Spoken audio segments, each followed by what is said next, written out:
కేసీఆర్ గాని ఇంటి పంపడానికి వానికి నిద్ర ఖరాబ్ చేయడానికి కారణం నేనే. నా ముఖం చూస్తే వాడు ఎంత తాగినా కూడా వానికి దిగిపోతుంది, నిద్ర పట్టది. కుర్చీ తాత కేసీఆర్ ఏంది, వాని కొడుకు కేటీఆర్, కవిత ముగ్గురు కలిసి వచ్చిన నా బొచ్చొకటి వీకరు. కల్వకుంట్ల చంద్రశేఖర్ ఓకే, కల్వకుంట్ల ఇంటి పేరు చంద్రశేఖర్ నీ పేరు, మరి కల్వకుంట్ల కవిత ఏంది బే? దానికి పెళ్లి చేయలే, పెళ్లి చేస్తే ముఖానికి ఇంటి పేరు లేదా? నా కొడకారే. ఇప్పుడు గతంలో చూసినట్టయితే 1 year కింద బాగా ఫేమస్ అయిపోయారు. ఎక్కడ చూసినా కుర్చీ తాత కుర్చీ తాత. At a time super star Mahesh Babu garu మీ సాంగ్ దాని మీద వాడుకోవడం జరిగింది. ఆ కుర్చీని మార్చబెట్టి నా అత్తగారు ఇంటికి పోయి ఎన్నడూ నేను 1 రూపాయికి ఇట్లా చేదాపలా. ఇప్పటికీ వాళ్ళకు నేనంటే భయం. ఎందుకు భయం? భయం చంపేస్తాడని. సుమారు నాకు 4-5 కోట్ల మంది అభిమానులు. ఒక్కొక్క రూపాయి ఇచ్చినా ఈ బిల్డింగ్ కడతా.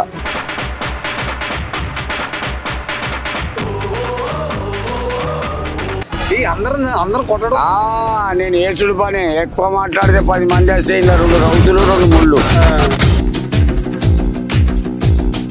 సో బాబాయ్ చెప్పు బాబాయ్, వీడొక పెద్ద పులి. ఎప్పుడు పడితే అప్పుడే వేటాడుతుంది. కానీ నేను చిరుత పులిని. నా వేట విచిత్రంగా ఉంటది బాబాయ్, విచిత్రంగా ఉంటది. నా భార్య ఒకటే అంటది, నా భర్త చెక్ పోస్ట్ కాడు ఉన్నాడు, పొయ్యి అతని గలువు అంటారు. నా దగ్గరకు వస్తారు కార్లలో, నమస్తే అంటే నమస్తే అంట. సూట్ కేసు ఆడ పెడతారు. ఒక్కసారి నీ 9 ఓట్లు నాకేపి అని అంటారు. దాని మీద 10 రూపాయలు నోటు పెడతా ఆ సూట్ కేసు మీద. ఫస్ట్ తీసుకొని పో, లేకపోతే దుబ్బలు వాళ్ళెంతా నా కొడక. నన్ను కొనే ధైర్యం నీకెక్కడిది బే? నీ డైలాగ్ ఒకసారి చెప్పు, నీ ఫేమస్ డైలాగ్. ఎవరైనా సరే నా అభిమానులను కానీ ఇలాంటి పిల్లల్ని కానీ గెలికిండ్లు అనుకో, కుర్చీ మార్చబెట్టి కొడతా ఇంటికి వచ్చి.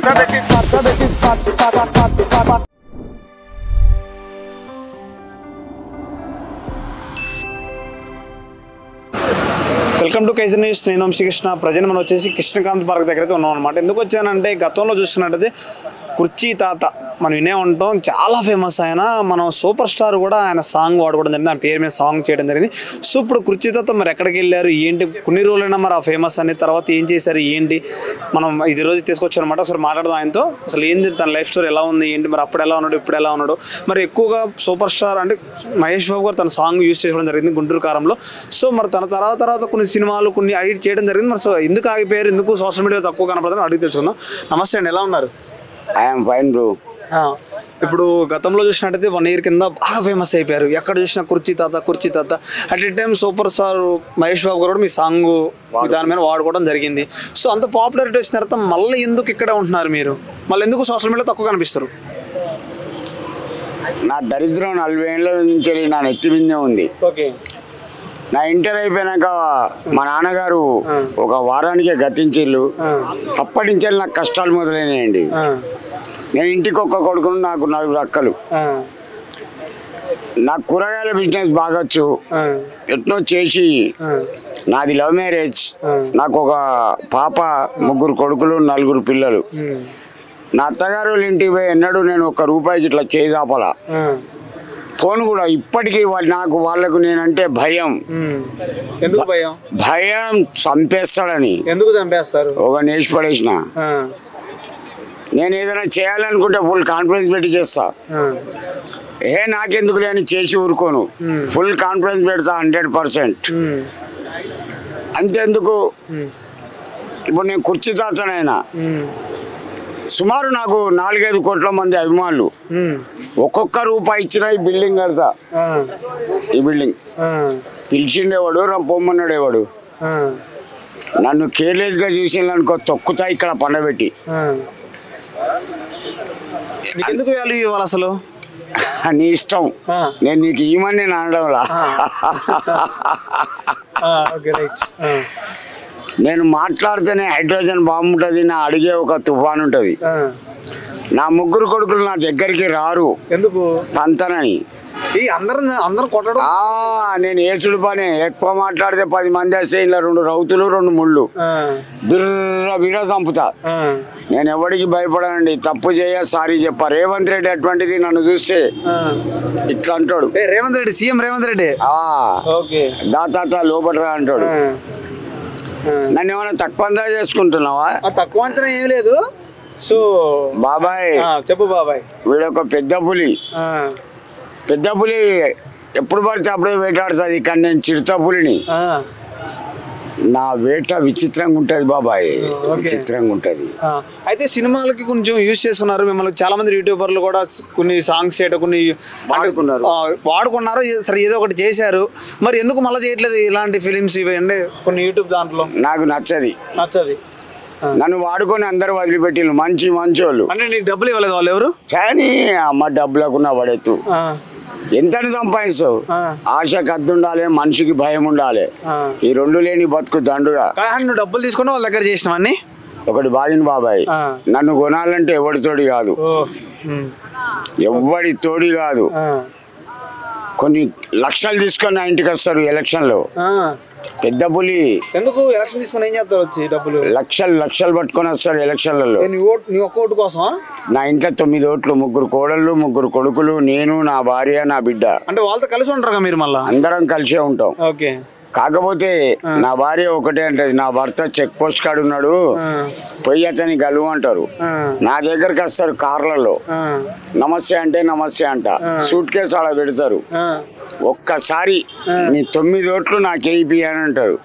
దాని మీద 10 రూపాయలు నోటు పెడతా ఆ సూట్ కేసు మీద. ఫస్ట్ తీసుకొని పో, లేకపోతే బువ్వలు వాళ్ళెంత నా కొడక. నన్ను కొనే ధైర్యం నీకెక్కడిది బే? వీడు అమ్ముడు పోతాడు అనుకున్నావా? నా కొడక, నీ పైసా అనగా నా బొచ్చుతో సమానం. నేను ఓటేస్తా, ఎవరికి వేయాలనో వానికే వేస్తా. అంటే మన రాష్ట్రంలో మొత్తం డబ్బులు ఇచ్చే ఓట్లు కొంటున్నారా? అంతే మరి. ఈ జనాలది పెద్ద తప్పు. ఓటు తప్ప, రాజకీయ నాయకులు తప్ప? జనాలది తప్పు. రాజకీయ నాయకులు కరెక్టే. వాళ్ళదేందయ్యా పాపం సొమ్ము 1000 కాకపోతే 2000 ఇస్తారు. మరి ఏమైనా ఇంట్లోకి వెళ్ళి ఇస్తాడా? ఎలక్షన్లు వచ్చినాయంటే పెద్ద పెద్ద కంపెనీ వాళ్ళు కొన్ని కోట్ల రూపాయలు ఇస్తారు. స్టీల్ ఫ్యాక్టరీ వాళ్ళు, సిమెంట్ ఫ్యాక్టరీ వాళ్ళు, బట్టల కంపెనీ వాళ్ళు, బీర్క ఫ్యాక్టరీ వాళ్ళు కొన్ని కోట్ల రూపాయలు ఇస్తారు. వాళ్ళు ఇంట్లోకి వెళ్ళి ఏమి ఇయ్యరు. కాకపోతే ఇంకా మిగిలితే బ్యాంకులు వేసుకుంటారు. నెక్స్ట్ నా గురించి మీకు తెలియదు బాబాయ్. అది ఏమైంది అసలు? కుర్చీ తాత గత సంవత్సరంలో అంత ఫేమస్, ఒక సూపర్ స్టార్ ఆడుకున్నారు. సాంగ్ తీసుకున్నారు దగ్గర నుంచి. సో మరి తర్వాత ఏమైపోయిందా నాకు ఆశ్చర్యం వేసి మా సార్ వాళ్ళు కూడా ఎలా అని చెప్పారు. మరి ఏం చేద్దాం? మరి దానికి ఏం చెప్తారు? నాకేమైతుంది? నాకేం కాలే. కాకపోతే వరంగల్కి వెళ్ళిపోయినా. నా సొంత ఊరు అది. ఓకే. ఎంత సంపాదించారు? ఈ ఫేమ్ వచ్చిన తర్వాత ఎంత సంపాదించారు మీరు యూట్యూబ్ లో? దీని మీద అందరి దగ్గర 3 లక్షల చిల్లర. తమన్ గారు కలిసారా? తమన్ గారు ఎస్ఎస్ తమన్ గారిని కలిసిన.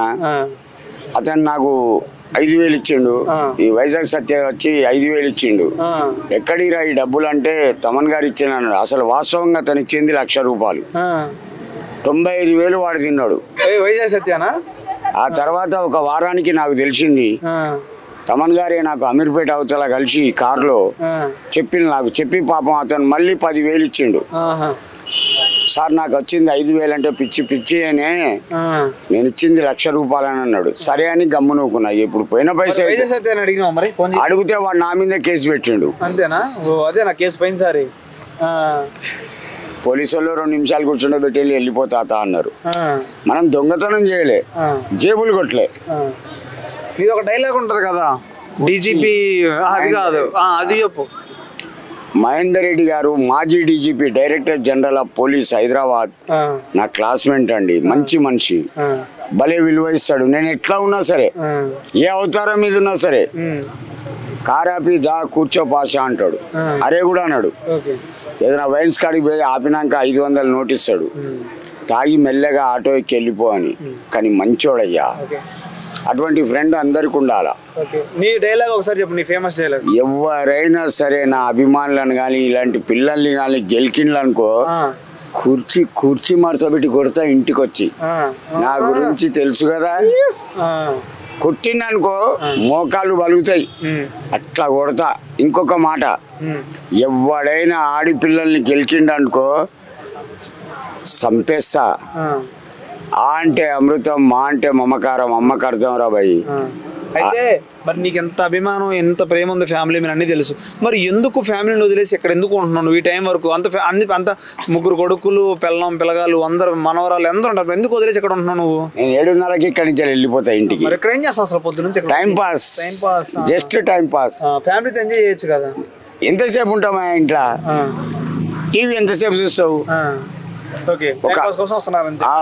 ఒక అరగంట గంట భార్యతో 8 నిమిషాలు మాట్లాడుతావు, 5 నిమిషాలు 10 నిమిషాలు గొడవ అయితే.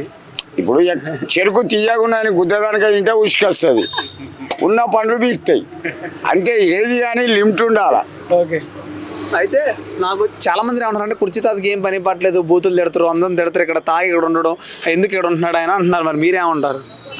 ఏనుగు పోతూనే ఉంటుంది, కుక్కలు మరుగుతూనే ఉంటాయి. నా నేచర్ తెలిస్తే నా గురించి విమర్శించాలంటే గుద్ద చినుగుతుంది, ఉరేస్తా ఉరి. కుర్చీ ఏమనుకున్నావు? కుర్చీ ఎన్నడు తప్పు చేయదు. ఆడిపిల్ల నా పక్కకు వచ్చి ఫోటో దిగినా కూడా ఇట్లా ముట్టుకోను, దూరం జరిగి తీసుకోమ్మా అంట. అంతేగాని ఆడిపిల్ల దొరికింది కదని భుజం మీద చెయ్య కమీనే నా కొడుకులారా. నన్ను ఏమనుకుంటున్నారు బే? నాకు 4 అక్కలు, నేను ఇంటికొక్క కొడుకును, అందరికంటే చిన్నోని. నాకు ఒక బిడ్డ, ఆమెకి 2 బిడ్డలు, ఒక కొడుకు. నా లైఫే వేరు.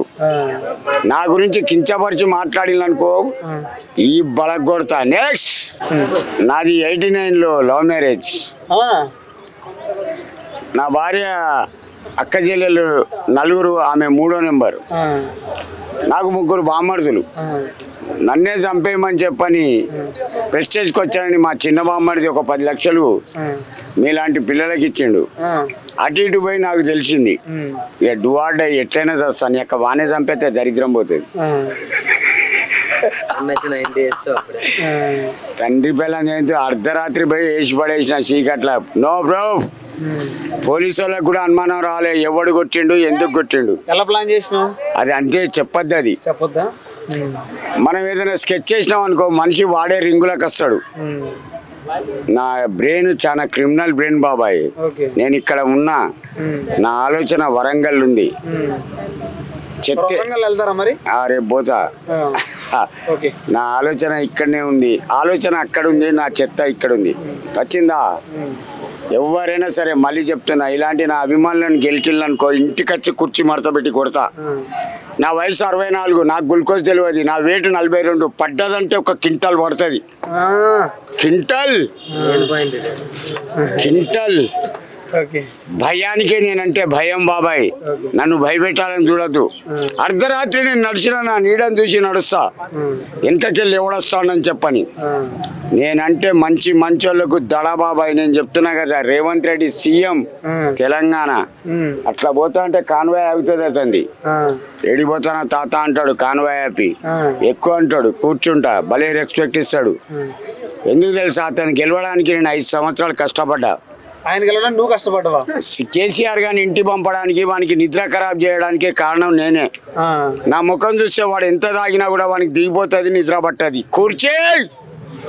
కుర్చీ తాత కేసీఆర్ ఏంది, వాని కొడుకు కేటీఆర్, కవిత 3 కలిసి వచ్చినా నా బొచ్చొకటి వీకరు.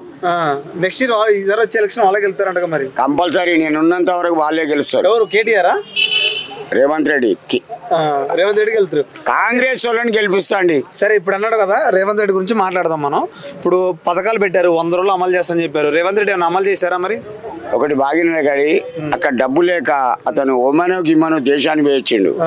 మరి ఏమైనా తెచ్చిండా తేలేదా నాకు తెలియదు. నేను ఇవాళ పోయేటోనే శుక్రవారం, నా ఆరోగ్యం బాగలేకపోలే, సోమవారం పోయి కలుస్తా. ఒకటి, అతను చదువుకున్నాడు, వయసోడు. అతనికి సొంతంగా 3 అన్నదమ్ములు, 4 పాలోళ్ళు, మొత్తం 7. ఒకవేళ చెయ్యొచ్చు, చెయ్యకపోవచ్చు.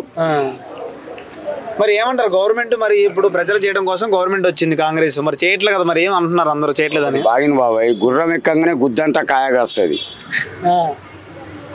ఆ స్థానంలో నువ్వున్నా కూడా ఎక్కగానే ఏం చేయలేవు. 100 రోజులు అని చేస్తానని చెప్పిండు, మరి చదవనప్పుడు ఎందుకు చెప్పాలంటారు అంటున్నారు. అరే నేను అనేది ఏంది, అనేటోడిని ఆడ కూకొని చేయమను. ఆ క్వశ్చన్ చేసేటోడిని ఆ పదవిలో ఉండి చేయమను, అర్థమవుతుంది. చెప్పింది నేనేగా. 4 కోట్ల మందికి ఒక అధికారి అంటే అన్ని పట్టించుకొని చూసి నడవాలి బాబాయ్. కేటీఆర్ మేము చేసినాం, మీరేం ఆకులు పీకిళ్ళు. అయ్య కొడుకులు బిడ్డ 6,500 కోట్లు లిక్కర్ స్కామ్. నీ తల్లి దరిద్ర ముఖంలో నా చెప్పే ఒక ఆన్సర్. కల్వకుంట్ల చంద్రశేఖర్. ఓకే, కల్వకుంట్ల ఇంటి పేరు చంద్రశేఖర్, నీ పేరు. మరి కల్వకుంట్ల కవిత ఏంది బే? దానికి పెళ్లి చేయలే, పెళ్లి చేస్తే మొగనికి ఇంటి పేరు లేదా? నా కొడక రే, పిచ్చి నా కొడుకుని కాదు, నేను క్వశ్చన్ చేస్తే నీ పిచ్చలు కరిగిపోతాయి. మరి నీ సబ్స్క్రైబర్కి ఏం చెప్తాం అనుకుంటున్నా, చాలా మిస్ అవుతున్నా, వాళ్ళకేం చెప్తాం మరి? ఒకటి బాగినండి, ఏ సర్ప్రైజ్ ఏదైనా కష్టపడాలి. ఫస్ట్ కష్టపడితే ఫలితం ఉంటుంది. ఇంట్లో కూకొని ఆ దీపం పెట్టి దేవుడా అంటే దీపం ఉండదు. నలుగురికి గెలవాలి, నలుగురితో మాట్లాడాలి, మంచి చెడు తెలుసుకోవాలి, ప్రపంచాన్ని కనిపెట్టి మాట్లాడాలా. అప్పుడే అతని జీవితం బాగుపడుతుంది. అంతేగాని నేను ఒకటి పెట్టినా దాన్ని చూసుకొని ఆనందిస్తా అంటే next. Okay, thank you, welcome.